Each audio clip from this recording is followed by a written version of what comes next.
Hola, ¿se escucha o estaba encendido antes? ¿Ahí va mejor? ¿Estoy?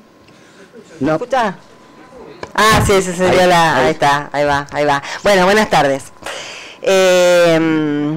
Bueno, yo en realidad quería hacer la salvedad de que con lo tecnológico no me entiendo muy bien, todavía no sé manejar mi lavarropas, así que creo que lo mío va a venir más por el lado de el sentido y el contenido, que es lo que yo siento que es mi territorio, ¿no? Y dentro del sentido y el contenido, sí me parece que tengo un par de apuntes que he tomado en los últimos tiempos sobre los medios emergentes, entre ellos todo lo que tiene que ver con blogs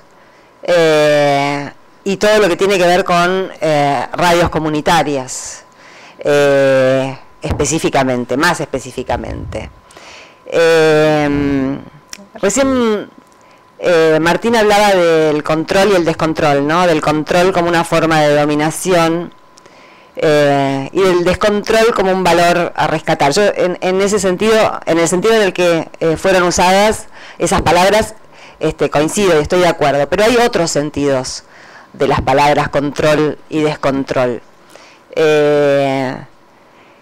Y pensaba, antes de salir de casa, yo estuve hasta la 1:30 de la mañana de esta madrugada, estuve marchando en una marcha de antorchas frente a los tribunales federales de Mendoza, donde hoy comenzó el primer juicio por delitos de lesa humanidad en esa ciudad, después de que se haya conocido ayer las 3 condenas a cadena perpetua en el juicio de San Rafael.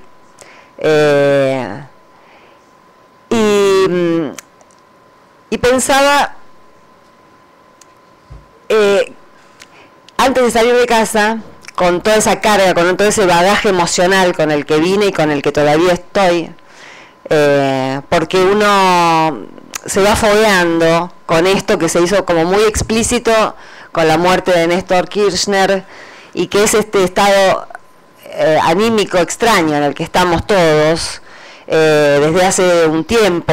Creo que ese día fue como un día donde eso se concentró mucho, pero estamos viviendo un tiempo en el que se producen simultáneamente emociones y sensaciones de mucho dolor, o de mucha impotencia, de mucha rabia, crispación también.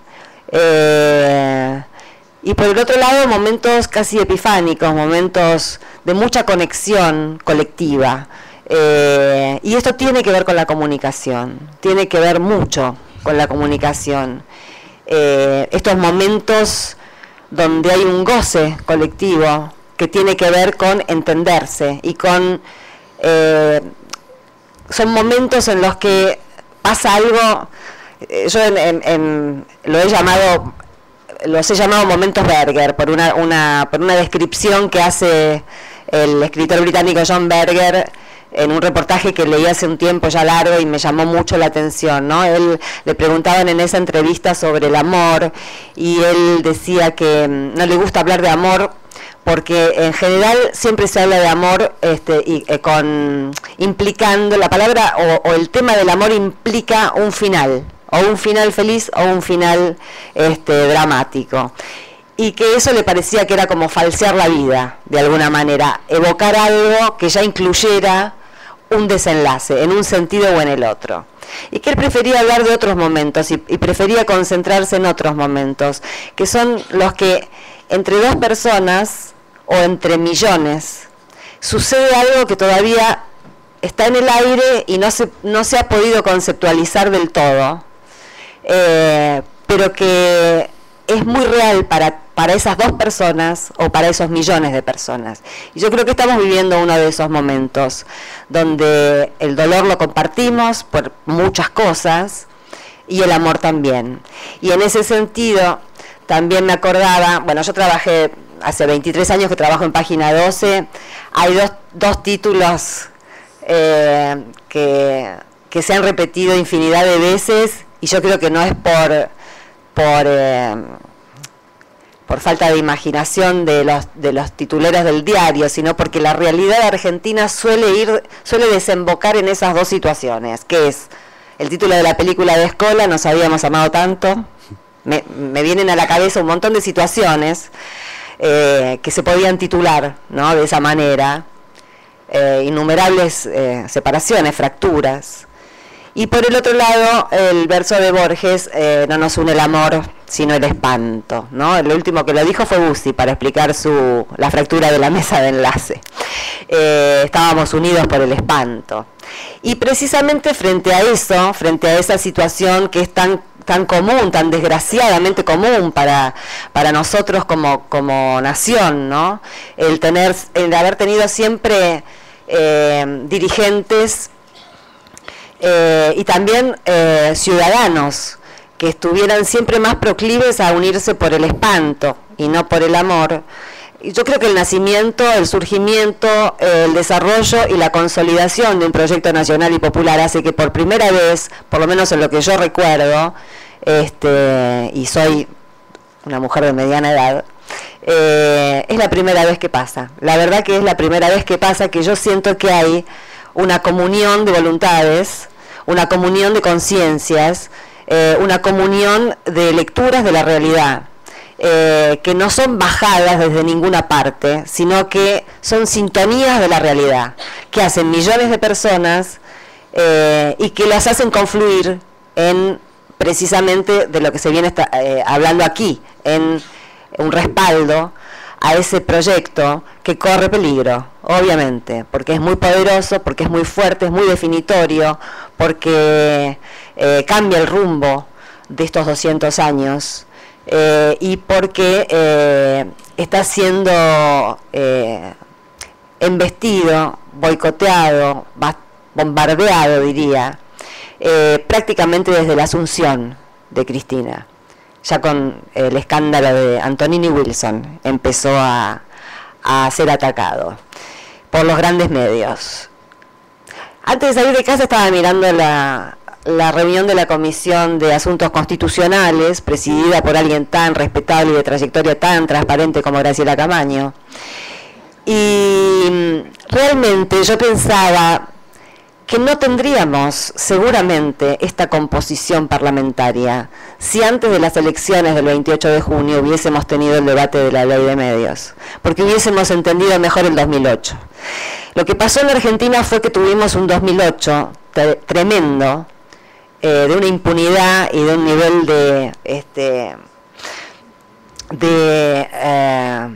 de degeneración mediática tan fuerte, que llegamos a esas elecciones como ciudadanos, como comunidad, con la guardia muy baja y sin entender del todo qué era lo que había pasado, por qué se partía la pantalla y en una parte estaba Cristina y en la otra un hombre del que hoy nadie se acuerda, que era De Angelis. Nos dieron de beber esa medicina terrible. Fuimos como espectadores, yo en ese entonces miraba TN. Hace un año y medio que decidí suprimirlo, pero en el 2008 creo que muchos fuimos golpeados en un lugar que no sabíamos que existía, porque si bien la manipulación mediática y la manipulación y el disciplinamiento social a través de los distintos poderes fácticos siempre ha existido, no estábamos preparados, me parece, no existían antecedentes por lo menos de esto que ha ido en aumento y que está llegando a una especie de paroxismo en los últimos días, que es que los medios de comunicación, los grandes medios de comunicación, despeguen de la realidad. Ya no importa qué digan los entrevistados, no importa si una diputada le dice a Nelson Castro que no recibió ningún ofrecimiento, porque él termina el bloque diciendo es muy grave y hay que averiguar quién hizo este ofrecimiento. Entonces, es realmente... ¿Será por el ofrecimiento de los 300.000 pesos que cobra por mes? Puede ser. Tiene que defender. Puede ser. Pero, quiero decir... después de ese 2008 creo que empezó a estallar esto que llamamos medios emergentes, por una cuestión de... Bueno, tenemos a la República Unida de la Soja, precisamente, acá al lado. Creo que,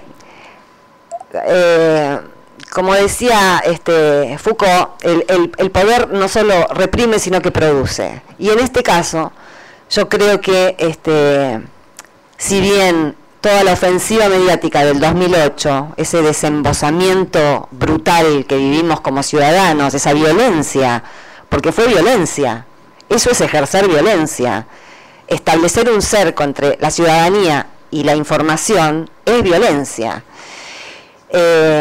Y me parece que a través de ese golpe brutal que recibimos, y que se está confirmando ahora, digamos, con Bussi pidiendo que la 125,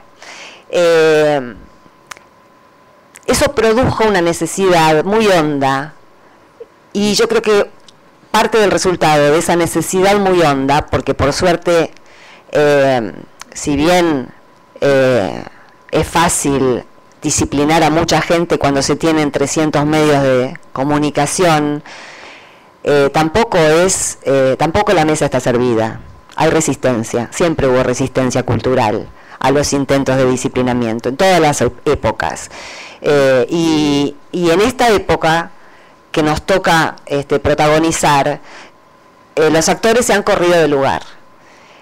Y nosotros, yo toda mi vida trabajo en periodismo desde los 19 años, y toda mi vida hice lo que se podría llamar periodismo opositor, opositor a la dictadura en su momento y opositor al menemato y al neoliberalismo después.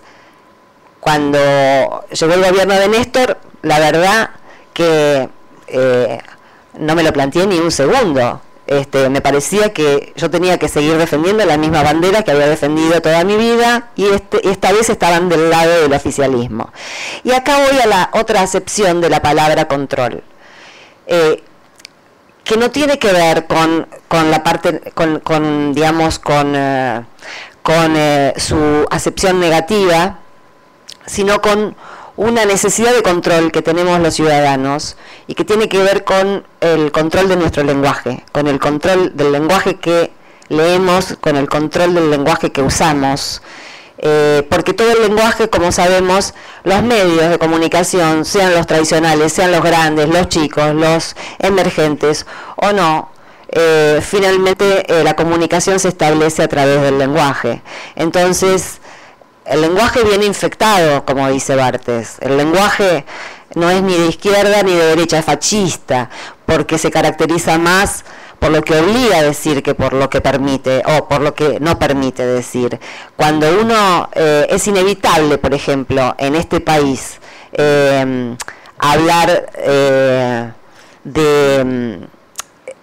bueno, uno de los últimos casos de lenguaje contaminado, que descubrí ahora, venía en el taxi escuchando a Tenenbaum, y bueno, una de las cosas que hay que limpiar, empecé por eso, por la palabra oficialista. Yo vengo repitiendo en diferentes entrevistas que es necesario limpiar esa palabra, porque no podemos movernos con el eje del que nos quiere disciplinar, digamos. Es una palabra que nos descalifica, que es usada como si fuera un inhibidor del pensamiento, que es usada como sinónimo de adicción, ¿no? Los adictos al oficialismo, los intelectuales adictos, ¿no?